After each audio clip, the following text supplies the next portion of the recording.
Bismillahirrahmanirrahim. Alhamdulillah Rabbil Alamin. Wassalatu wassalamu ala asyrafil anbiya'i wal mursalin Sayyidina Muhammadin wa ala alihi wa sahbihi ajma'in. Alhamdulillah, para hadirin dirahmati Allah Subhanahu wa taala.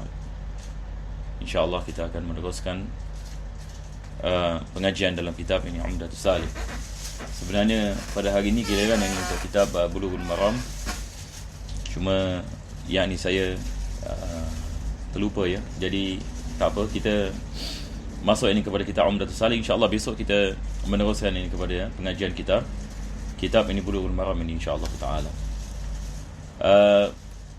Daripada mana kita berhenti dalam kitab Umdatus Salik, kita sedang ini berada dalam bab sujud sahwi.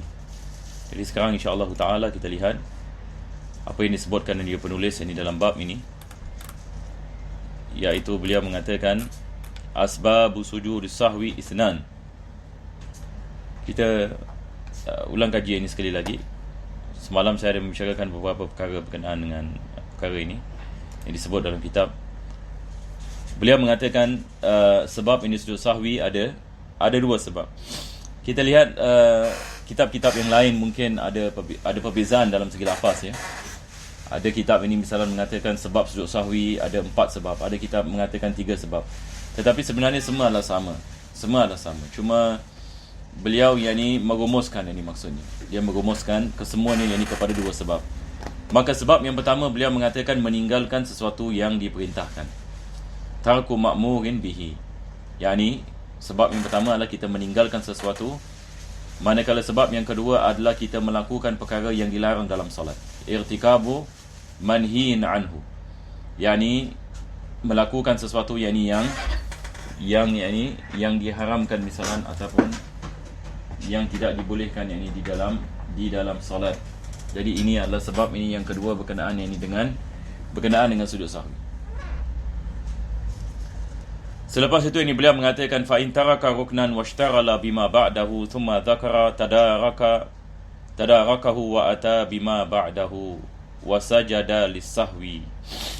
Misal ini yang pertama, beliau mengatakan kalau sekiranya seseorang itu meninggalkan rukun dan dia meneruskan solatnya selepas itu dia teringat yang dia tertinggal rukun, maka dia boleh kembali ini kepada rukun tersebut, dan selepas itu dia meneruskan solatnya, dan disunatkan baginya melakukan sujud sahwi.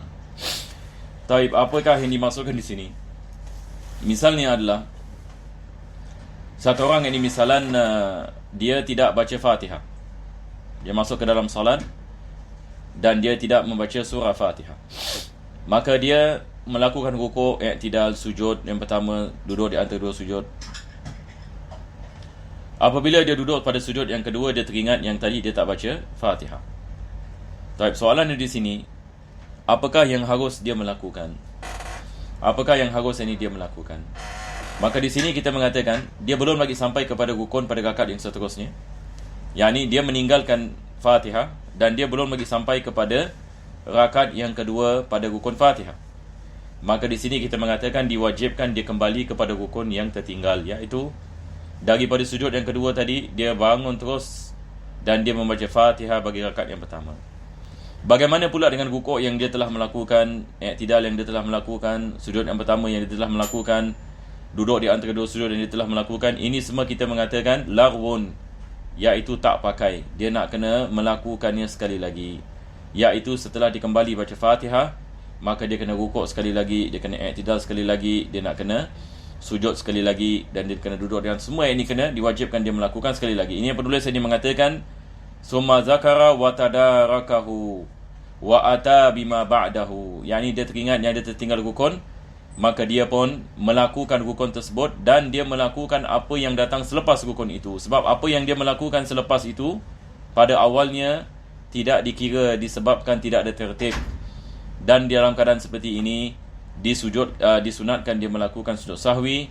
Dan seperti mana saya mengatakan semalam, sujud sahwi ini adalah setakat menampalkan kekurangan, dia tidak menggantikan rukun. Maksudnya kalau kita meninggalkan rukun dalam solat, wajib kita melaksanakannya apa yang tertinggal, baru kita melakukan sujud sahwi. Tidak dibolehkan kita hanya melakukan sujud sahwi sahaja sebab sujud sahwi tidak menggantikan rukun.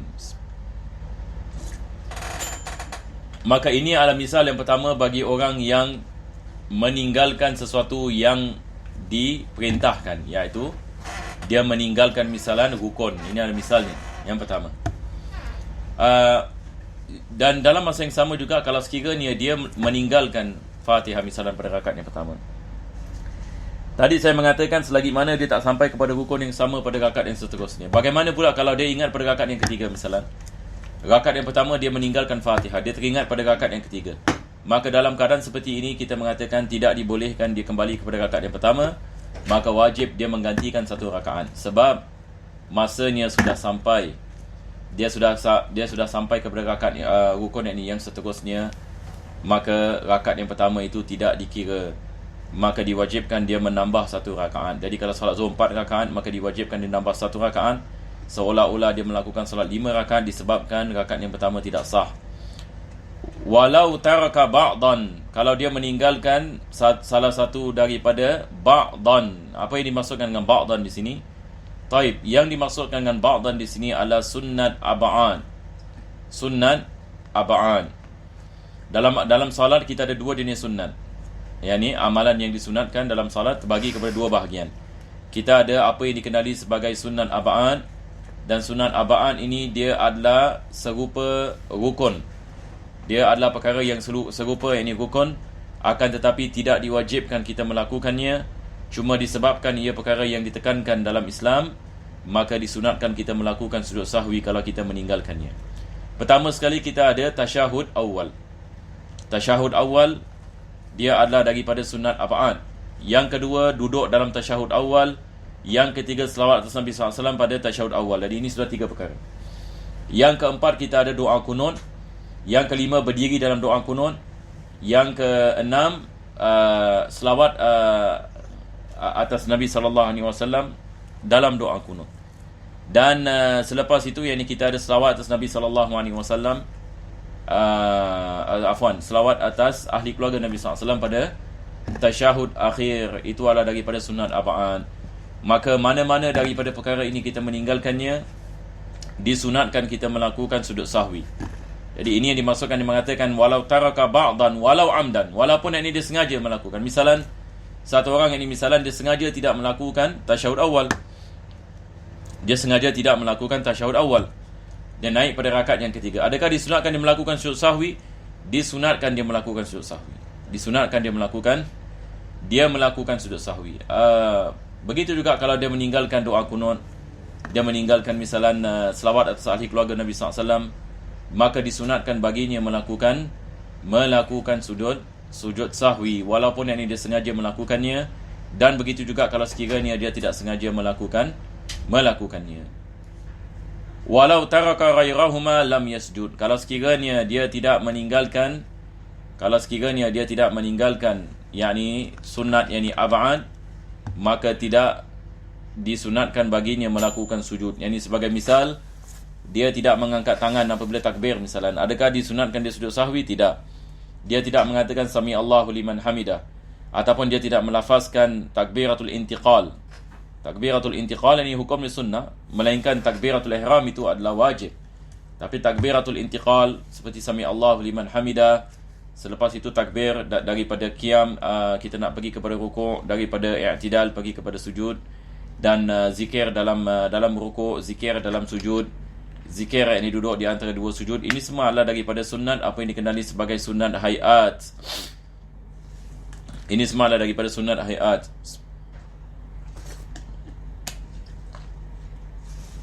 Semua daripada sunat ini hayat. Maka tidak disunatkan kita melakukan yang ini sujud sahwi. Maka kalau sekiranya dua perkara penulis mengatakan, kalau sekiranya seseorang itu dia tidak meninggalkan rukun, yang kedua dia tidak meninggalkan sunat ab'ad, maka tidak disunatkan baginya untuk dia melakukan sujud sahwi. Jadi ini adalah daripada perkara yang meninggalkan sesuatu yang diperintahkan dalam solat. Selepas itu penulis ini mengatakan wa inirtakaba manhiyan, kalau sekiranya seseorang itu melakukan satu perkara yang dilarang dalam solat, dia melakukan perkara yang yang dilarang. Tadi dia meninggalkan perkara yang diperintahkan. Sekarang yang ini dia meninggalkan perkara yang dilarang. Ini bahagian yang kedua. Seperti mana penulis ini mengatakan, sujud sahwi ini dia ada dua sebab. Jadi yang pertama sekali meninggalkan perkara yang diperintahkan. Sekarang kita termasuk kepada yang kedua. Yang kedua adalah melakukan. Nampak tak bezanya? Dia melakukan, tapi perkara yang kita melakukan adalah perkara yang dilarang.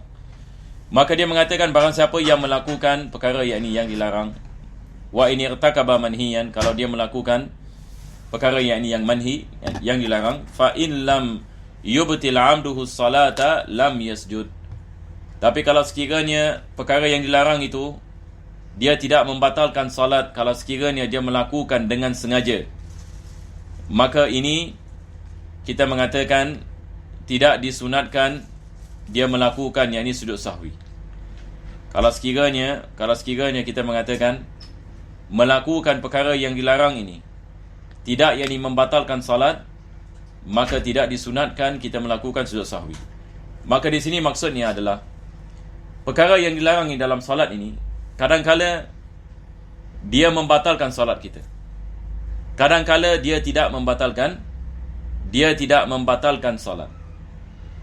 Dia tidak yang ini membatalkan salat. Yani perkara yang ini seperti yang membatalkan salat adalah seperti apa?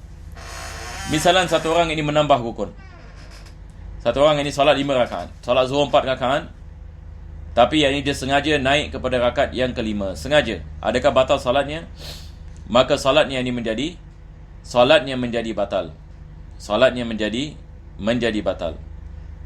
Begitu juga kalau sekiranya dia misalan menambah yang ini rukun, yang ini misalan dia melakukan 3 kali sujud, ataupun yang ini dia menambahkan rukuk, ini misalan kalau sekiranya dia melakukan dengan sengaja, maka batal yang ini salatnya. Ini adalah misal kita mengatakan seseorang itu yang ini dia melakukan yang ini sesuatu yang membatalkan salatnya apabila dia melakukan dengan sengaja. Tapi kalau sekiranya dia melakukan dengan tidak sengaja, salatnya ini tidak menjadi batal. Daripada perkara yang dilarang dalam salat yang tidak membatalkan salat, misalnya kita ada banyak larangan. Misalnya Nabi SAW ini misalnya dia melarang ini kita apabila kita turun melakukan sujud, dia melarang kita turun ini dengan seperti duduknya unta. Yang ini unta ini bila dia nak jatuhkan badannya, dia hempaskan badannya. Betul ke tidak? Yang ini dia melakukan dengan kuat. Maka Nabi SAW melarang kita apabila kita nak melakukan sujud dan kita turun ini dan kita hempaskan kita punya lutut ini ke bumi. Sebagian orang ini bila dia nak sujud, kita boleh dengar gedebum. Kalau dia sujud ini di atas kayu gitu, dia sujud dengan suara ini yang kuat. Ini perbuatan ini yang dilarang. Begitu juga Nabi SAW ini melarang kita misalnya melihat ke langit. Haram ini hukumnya. Sebagian ini ulama mengatakan batal ini solatnya, tapi pendapat yang dipilih solatnya tidak batal, tapi ini perbuatan yang diharamkan. Begitu juga yakni bila kita melakukan sujud, Nabi SAW ini melarang kita sujud ini seperti binatang buas. Bagaimana yang disujud dengan binatang buas? Yakni sujud yakni dengan kita punya tangan ini di atas bumi. Tangan kita atas bumi, yakni semua ni lengan ni di atas bumi. Sunnah adalah kita mengangkat. Maka ini adalah larangan dalam salat, akan tetapi kalau sekiranya seorang itu melakukan dengan sengaja, adakah batal salatnya? Tidak. Salatnya tidak batal, tetapi dia melakukan satu perkara yakni yang dilarang ini oleh Nabi SAW. Sama juga dengan iltifat. Kita sebelum ini kita membicarakan masalah iltifat, perkara yang makruh dalam salat. Iltifat ini satu orang yang masuk dalam salat, dia tengok ke kanan begini, dia tengok ini ke kiri begini. Maka ini adalah perkara yang dilarang ini di dalam salat. Jadi ada perkara-perkara yang dilarang dalam salat, akan tetapi dia tidak membatalkan salat. Dia mengurangkan pahala salat.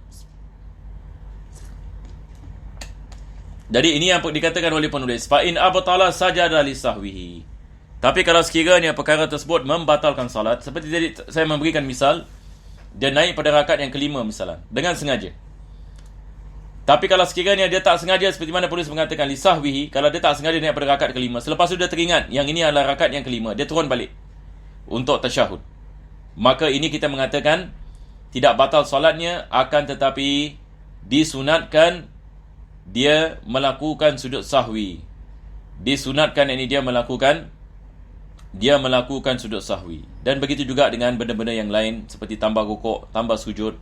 Kalau tak sengaja tidak ada masalah, tapi disunatkan kita melakukan sujud sahwi disebabkan kalau kita melakukan dengan sengaja, ia akan membatalkan solat kita. Wa in abtala sajada li sahwihi in lam yabtul sahwuhu aidan.